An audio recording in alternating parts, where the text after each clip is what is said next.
چمکایا. میں کہتا ہوں اے مجاہد تو چپل چوری کر رضا کے سلام پہ پہرا مت لگا, رضا کے ماننے والوں کو گالیاں مت دے, مار مت, اس لیے کہ کل جب تیری روزی روٹی پر ہم آئی تھی تو تم نے کوٹ میں رضا کے فتویٰ رضیہ کا سہارا لے کر تم نے اجمیر کی آمدنی میں اپنا حصہ پایا تھا. اس وقت تم کو دیوبند یاد نہیں آیا, سہارنپور یاد نہیں آیا, اس وقت تم کو ندوہ یاد نہیں آیا. جب پیٹ کی باری آئی تو رضا کا فتویٰ یاد آیا اور اسی فتوے نے تجھ کو بچایا ہے, تیری روزی روٹی کو بچایا. مسلمان ان لوگوں کے پاس جا کے دوبارہ ان کو کلمہ پڑھا کے مومن بنایا, پنڈتوں سے مناظرہ کیا ہے, کبھی سائیکل پہ چل کر, کبھی بائک پہ چل کر, کبھی تانگے پہ چل کر, کبھی بیل گاڑی پہ چل کر, کبھی پیدل چل کر. تو رضا نے پھول بیچنے والا بیٹا نہیں چھوڑا, رضا نے مفتی اعظم ہند جیسا عالم اسلام کی زبردست مفتی کو چھوڑا. چادر پہ چپل چوری کر اور چرس پی, بھانگ پی, یہ چرسی رضا کے بیٹے کو آگ دکھلانے چلا ہے. نہیں, تیرا نہیں چلے گا, کچھ دن تک چلا لے, اس لیے کہ رضا کا نام ایک انقلابی نام ہے. ہندوستان میں ہر طرف اکھاڑے تھے, ہندوستان میں ہر طرف کیلا گاڑ کر کے لوگ فرضی امام باڑا بناتا تھا, لیکن الحمدللہ رضا نے جو تحریک چھیڑ دی, سنت کی احیاء کی تحریک, قرآنی تعلیمات کی تحریک, تو پھر کیا ہوا؟ آج علماء کرام نے ان کے مشن کو لے کر جو ہندوستان میں خدمتیں کی, آج وہ فرضی امام باڑے کا دور ختم ہو گیا.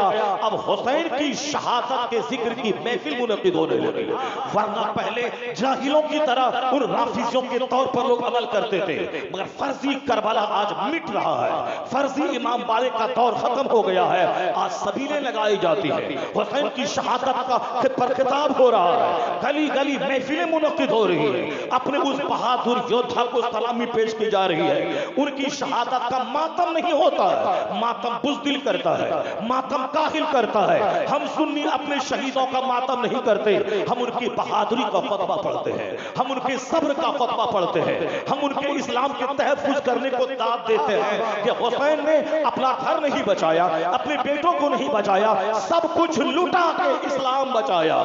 ہمیں ناز ہے ان کی شہادت پر, ہمیں فخر ہے ان کی شہادت پر. کروڑوں مل کے جو کام نہ کرے وہ تنہا حسین نے کر دیا ہے. تو ہمیں حسین کی شہادت پہ ناز ہے. کالا کپڑا پہن کے ہم غم نہیں مناتے ہیں, ہم سینہ نوچ کر کے ہم ماتم نہیں کرتے ہیں, ماتم تو بزدل کرتا ہے. ہم تو شہیدوں کی شہادت پہ ناز کرتے ہیں. بزدل وہ چرسی کرے گا, وہ اجمیر کا بھنگ اور شراب پینے والا, وہ حسین اعظم کا نام لے کر تو ٹکڑا کھائے گا. وہ حسین ہی نہیں ہے, وہ لوگ جو رافضی ہیں وہ حسین کے قاتل ہیں, جنہوں نے حسین اعظم کو قتل کیا اور بعد میں سر کے بال نوچ کر اپنے جرم پہ پردہ ڈالنے کے لیے ماتم کرنا شروع کیا. حقیقت میں وہ ماتمی لوگ ہیں, وہ حسین اعظم کے وفادار نہیں, وہی حسین اعظم کے قاتل ہے. یہ چلا ہے رضا کو آنکھ دکھلانے. رضا کا بیٹا مفتی اعظم ہند بنا, ان کا بیٹا حجت الاسلام بیٹا, اور جب وہ دونوں جانے لگے تو مفسر اعظم ہند کو چھوڑ کے چلے گئے. مفسر اعظم ہند نے قرآن کی تفسیر کی, مدرسہ منظر اسلام چلایا, ہزاروں علماء پیدا کیے, عالموں کے ٹیم پورے ہندوستان, پاکستان, بنگلہ دیش, یہاں تک کہ امریکہ, یورپ میں بھیج دیا. ہر طرف مسلک اعلیٰ حضرت کی دھوم مچنے لگی. تو مفسر اعظم ہند کے بعد لوگ کہتے تھے اب کیا ہوگا بریلی کا, اب کیا ہوگا, اب وہاں پھول بیچا جائے گا, چادر بیچی جائے گی. نہیں نہیں, غوث اعظم کا فیض اعلیٰ حضرت کے خاندان پہ ایسا ہے ممکن ہے قیامت تک غوث اعظم کا فیض رہے گا, اور اس خانقاہ کی عظمت کا سورج کبھی کہن میں نہیں آئے گا. مفسر اعظم ہند جاتے جاتے کروڑوں مریدوں کا مرشد برحق, علماء کا سردار, اختر رضا کا اظہری تاج الشریعہ کو چھوڑ کے چلے گئے. وہ سرکار تاج الشریعہ جو ہندوستان میں ہی پوری دنیا میں سلح کلیت کا خاتمہ کرنے کے لیے کا بیڑا اٹھایا, جنہوں نے مسلک اعلیٰ حضرت کا چہرہ چمکایا. میں کہتا ہوں اے مجاہد تو چپل چوری کر رضا کے سلام پہ پہرا مت لگا, رضا کے ماننے والوں کو گالیاں مت دے, مار مت, اس لیے کہ کل جب تیری روزی روٹی پر ہم آئی تھی تو تم نے کوٹ میں رضا کے فتویٰ رضیہ کا سہارا لے کر تم نے اجمیر کی آمدنی میں اپنا حصہ پایا تھا. اس وقت تم کو دیوبند یاد نہیں آیا, سہارنپور یاد نہیں آیا, اس وقت تم کو ندوہ یاد نہیں آیا. جب پیٹ کی باری آئی تو رضا کا فتویٰ یاد آیا اور اسی فتوے نے تجھ کو بچایا ہے, تیری روزی روٹی کو بچایا ہے. نعرہ رسالت یا رسول اللہ, مسلک اعلیٰ حضرت, عشق محبت, عشق محبت, اعلیٰ حضرت, عشق محبت عشق محبت علماء سنت زندہ باد فیضان سرکار تاج الشریعہ نہیں روک پائے گا تاج الشریعہ نہیں روک پاؤ گے تم رضا کے شعروں کو. تیرے ہاتھ میں مینجمنٹ ہے, تیرے ہاتھ میں پولیس ہے, تیرے ہاتھ میں وہاں کا نظم و نسق ہے. تو تم نے پولیس کا سہارا لے کر زائرین پر تم نے حملہ کروایا, تم نے اس کی پیٹھ کو تم نے توڑ دیا, اس کے سر کو تم نے پھاڑا. وقتی طور پر اقتدار کا غلط استعمال کا. تنہائی میں بیٹھ کے صرف سوچ لے کہ رضا کا احسان کیا ہے. جس وقت آج سے 100 سال پہلے خطرناک آندھی وہابیت کی چلی تھی سعودی عربیہ سے کہ غیر مسلم پڑا کھڑا بت کو پوجتا ہے, اور یہ ہندوستان کا سنی مسلمان پڑے ہوئے بت کو پوجتا ہے. یعنی اس آندھی نے ہم سبھوں کو بت پرست کہا تھا. یہ قبر پجوا ہے جو قبر کو پوجتا ہے, یہ قبر پجوا ہے جو قبر کا طواف کرتا ہے. اگرچہ اعلیٰ حضرت نے قبر کے طواف کرنے کو حرام لکھا, مگر یہ الزام لگاتا ہے کہ یہ قبر کا پوجنے والا غیر مسلموں کی طرح اس قبر کا طواف کرتا ہے, اس قبر کو سجدے کرتا ہے, اس سے مرادیں مانگتا ہے. تو اس میں اور ہندو میں کیا فرق ہے؟ وہ تو کھڑا بت پوجتا ہے اور یہ سنی مسلمان پڑے ہوئے بت کو پوجتا ہے. یہ زبردست شد و مت کے ساتھ ان ظالموں نے کہنا شروع کیا. عید میلاد النبی کے جشن کو ان لوگوں نے کنہیا کے جنم دن سے تشبیہ انہوں نے دیا, خطرناک جملے استعمال کیے, اور ندوہ سہارنپور اور لکھنؤ اور دیوبند سب مل کر کے اس نجدی تحریک کو پروان چڑھایا. یہاں تک کہ نجدی تحریک کو انہوں نے گلے لگا کر تقیۃ الایمان نامی کتاب لکھ کر ہندوستان میں ایک ہنگامہ برپا کیا. یہ بتا دے کہ اگر یہ تحریک اجمیر شریف پہنچ گئی ہوتی تو پھر کیا ہوتا؟ وہاں مزارات پہ حاضری ہو پاتی, وہاں چادریں چڑھ پاتی, وہاں پھول چڑھ پاتے؟ نہیں, اس آندھی کو کوئی روک نہیں سکتا تھا. یہ بتا دے کہ آج تو چادر چڑھوا کے اس کے بدلے میں پیٹ پال کے مکان خرید کر جو تاری موچ منڈا کے کالی ٹوپی لگا کے غریب نواز کے مزار کا حقدار اور محنت بنا بیٹھا ہے. یہ بتا دے کہ آج تیرا پیٹ کیسے بھرتا اگر وہ وہابیت کی آندھی چل کے آتی, کوئی روک نہیں پاتا. اس کے پاس دولتیں تھی, اس کے پاس ثروت تھی, اس کے پاس قلم کی تلوار تھی, لیکن کس نے اس آندھی کی کمر توڑ دی؟ کس نے اس آندھی کو بنیاد سے اکھاڑ دیا؟ کس نے ان کا مقابلہ تنے تنہا کیا؟ وہ رضا کے نیزے کی مار ہے کہ عدو کے سینے میں ہار ہے, کسی چارہ جوئی کا وار ہے کہ یہ وار سے پار ہے. اس آندھی کو توڑ دیا رضا نے, اس کی ہمت کو چکنا چور کیا, اس کے تابوت میں آخری کیل چھوک دی. آج اگر محبوب الہی کے آستانے کی حاضری سلامت ہے, آج اگر اس شہر کے مزارات کی حاضری سلامت ہے, اجمیر معلیٰ میں کروڑوں آدمی کی حاضری سلامت ہے, تو اس صدی میں احسان امام احمد رضا کا فاضل بڑے بڑا. نعرہ تکبیر, نعرہ رسالت, یا رسول اللہ, مسلک اعلی حضرت زندہ باد, احسان اعلی حضرت, زندہ باد, پیغام اعلی حضرت. زندہ باد. یہ چھپ کے یہ لوگ تھے, اب کھل کے سامنے آ گئے ہیں. یاد رکھیے گا آنے والے 50 سال کے بعد اجمیر معلیٰ میں وہی سلام زور سے پڑھا جائے گا جو سلام مدینے میں پڑھا جا رہا ہے, جو سلام غوث اعظم کے مزار پاک کے پاس پڑھا جاتا ہے. مصطفیٰ جان رحمت پہ لاکھوں سلام, جو ہر گلی, ہر شہر, ہر محلے میں پڑھا جاتا ہے. اسی اجمیر شریف کی مسجدوں میں فجر کے بعد یہ سلام پڑھا جاتا ہے. جہاں ان کا قبضہ ہٹے گا, غریب نواز جس دن جلال میں آ جائے, غریب نواز اپنے چہیتے امام احمد رضا فاضل بریلوی کے مسلک پر مضبوطی سے اس خانقاہ میں عمل دخل دے دیں, پھر یہ مجاوروں کی چھٹی ہوگی, پھر وہاں اعلیٰ حضرت کا مسلک آ جائے گا. یہ ڈرتا ہے کہ رضا آ گئے تو میرا پیٹ کیسے بھرے گا, جو اس لیے بدعات کو فروغ دے رہا ہے. وہ جانتا ہے کہ رضا اس کا نام ہے. جہاں اعلیٰ حضرت آ گئے بدعتیں مٹنے لگتی ہیں, سنتیں جگمگانے لگتی ہے.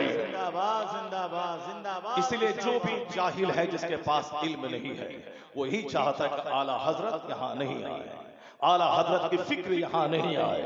فکر آ گئی تو طواف بند ہو جائے گا, اعلیٰ حضرت کی فکر آ گئی تو قبر کو سجدہ بند ہو جائے گا, اعلیٰ حضرت کی فکر آ گئی تو عورتوں کی حاضری مزار پاک پہ بند ہو جائے گی. چونکہ عورتوں کی حاضری جب مزار پاک پہ ہوتی ہے, جب وہ گھر سے قدم نکال کے مزار پہ آتی ہیں, ہر قدم پہ اس پر لعنت برستی ہے. وہاں کیا دعا قبول ہوگی؟ لعنتوں کا انبار لے کے وہ گھر جاتی ہے. اس لیے آپ سبوں سے میں کہتا ہوں, یا تو آپ کی بیٹی عورت ہوتی ہے یا آپ کی بیوی عورت ہوتی ہے یا آپ کی ماں ہے وہ بھی عورت ہے، تو بیوی آتی ہے یا ماں آتی ہے یا بیٹی آتی ہے یا دوسروں کے ہاں جو کچھ ہوتا ہے اس تماشا کو بند کیجیے۔ نہیں دیکھا 70 سال کا آشارام آج جیل میں سڑ رہا ہے، چونکہ وہاں عورتوں اور مردوں کا اختلاط تھا اور وہاں مندروں میں بیٹھ کر بلاತ್ಕಾರ کا کھیل ہوتا ہے۔ نہیں دیکھا جلیبی بابا کو جنہوں نے آج ریپ کے کیس میں وہ جیل میں بند ہے۔ نہیں دیکھا آپ نے وہ گرمیت سنگھ جو رام کہلاتا ہے پنجاب کا، 250 ایکڑ زمین پہ آشرم بنایا تھا، جہاں مستیاں ہوتی ہیں، جہاں اللہ کا ڈر نہیں ہوتا ہے، وہاں دھرم کے نام پہ بلاತ್ಕಾರ ہوتا ہے۔ وہ بلاತ್کاری بھی جیل میں ہے اور یہ 70 سال کا بوڑھا وہ بھی جیل میں ہے، جلیبی بابا بھی جیل میں ہے۔ آئے دن لگاتار 4-5 سال سے سن رہے کہ فلاں بلاತ್کاری اور آنے والی جو ان کا پاؤں چوم رہی تھی اس بلاತ್کاری کو اس کے ساتھ انہوں نے بلاತ್کار کر لیا، یعنی شیشیا کے ساتھ جو اس کے پاس شکشا لینے آئی تھی اس کے ساتھ بلاತ್کار کیا۔ مگر الحمدللہ اللہ کا شکر ہے کبھی نہیں سنا ہوگا کہ مسجدوں میں ایسا تماشا ہوتا ہے، کبھی نہیں سنا ہوگا خانقاہوں میں ایسا تماشا ہوتا ہے۔ اگر پیسہ کبھی کبھار ہو جائے کروڑوں میں کوئی ایک کیس، یہ میڈیا والا سر پہ آسمان اٹھا لیتا ہے۔ کیا اسلام یہی سکھاتا ہے کیا؟ کیا اسلام یہی کہتا ہے کیا؟ کیا اسلام ایسا کرنے کو بولتا ہے کیا؟ وہاں نہیں پوچھتا ہے کیا ہندوازم ایسا کہتا ہے کیا؟ کیا ہندوتو یہ سکھاتا ہے کیا؟ کیا رامائن مہابھارت یہ بولتا ہے کیا؟ وہاں کوئی سوال نہیں کرتا، یہاں سوال کرنے لگتا ہے۔ میں آپ سے کہنا چاہتا ہوں کہ جہاں عورتوں کی بھیڑ بھاڑ ہے، جہاں پہ مرد نہیں جاتے عورتیں جاتی ہیں، جس طرح مندروں میں آج مرد کم جاتے ہیں عورتیں زیادہ جاتی ہیں، اس لیے وہاں کیا ہوتا ہے یہ سبوں کو معلوم ہے۔ میلہ ٹھیلا میں عورتیں زیادہ جاتی ہیں مرد کم جاتے ہیں، وہاں کیا کیا کیسز ہوتے ہیں سب کو معلوم ہے۔ اسلام کا اس دور اس میں ایک طر امتیاز اسلام کا ہے کہ عورتیں 5 وقت کی نماز پڑھنے بھی مسجد میں نہیں جائیں گی، جو نماز ہر مرد عورت پر فرض اعظم ہے، جس کا چھوڑنا گناہ اعظم ہے۔ جمعہ کی نماز پڑھنا یہ کتنا بڑا کار ثواب ہے، عیدین کی نماز کس قدر اہمیت کی حامل نماز ہے، مگر جس نماز میں جماعت ہو، بڑی جماعت ہو، عورتوں پہ وہ نماز ضروری نہیں ہے۔ عیدین کی نماز عورتیں نہیں پڑھیں گی، اس لیے کہ عیدین کی نماز گھر سے باہر ہوتی ہے اور جہاں مرد آئیں وہاں مردوں کا ہجوم ہوا عورتیں نہیں جائیں، چونکہ عورتوں کا اپنی عزت بچانا عید کی نماز پڑھنے سے زیادہ ضروری ہے، جماعت میں شریک ہونے سے زیادہ ضروری ہے اپنے جسم کی حفاظت کرنا۔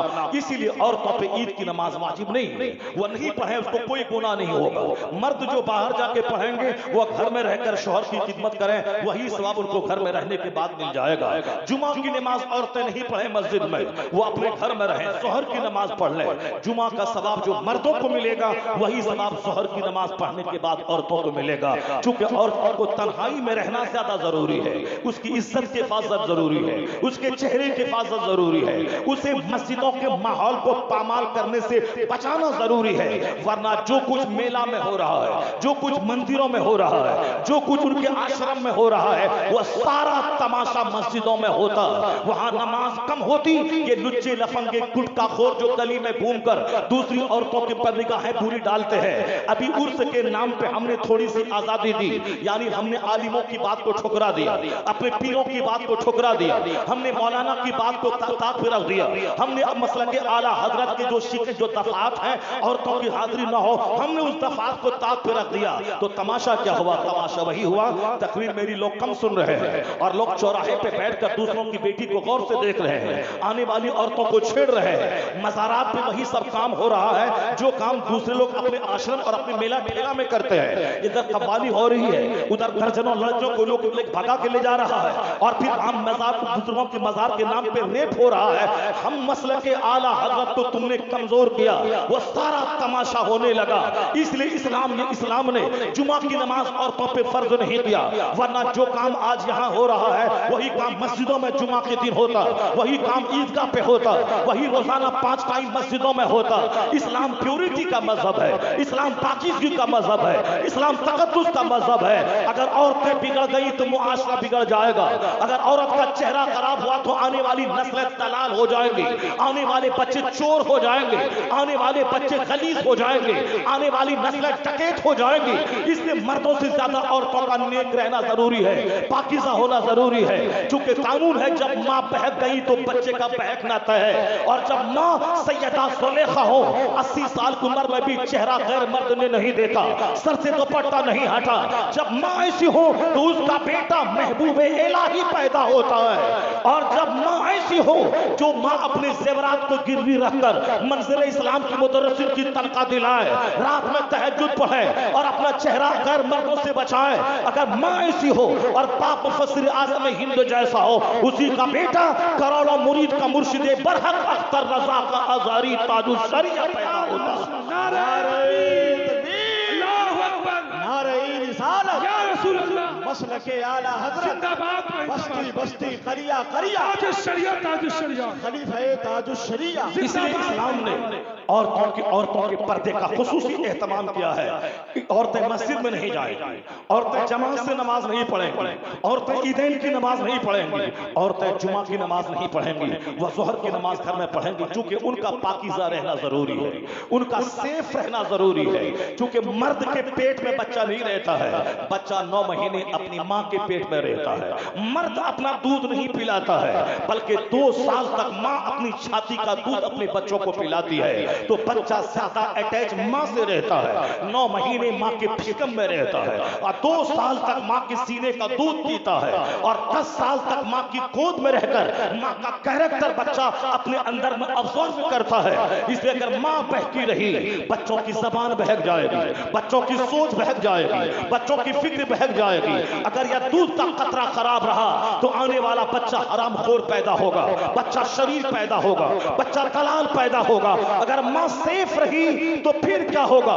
9 مہینے جس پاکیزہ شکم میں بچہ رہے، اس کا بچہ قطب پیدا ہوگا، ابدال پیدا ہوگا، نمازی پیدا ہوگا، نہیں ہو غوث اعظم تو غلام غوث پیدا ہوگا، غلام خواجہ پیدا ہوگا، غلام رضا پیدا ہوگا۔ سماج سے ظلم گھٹے گا اور سماج شریفوں سے بڑھتا چلا جائے گا۔ نعرہ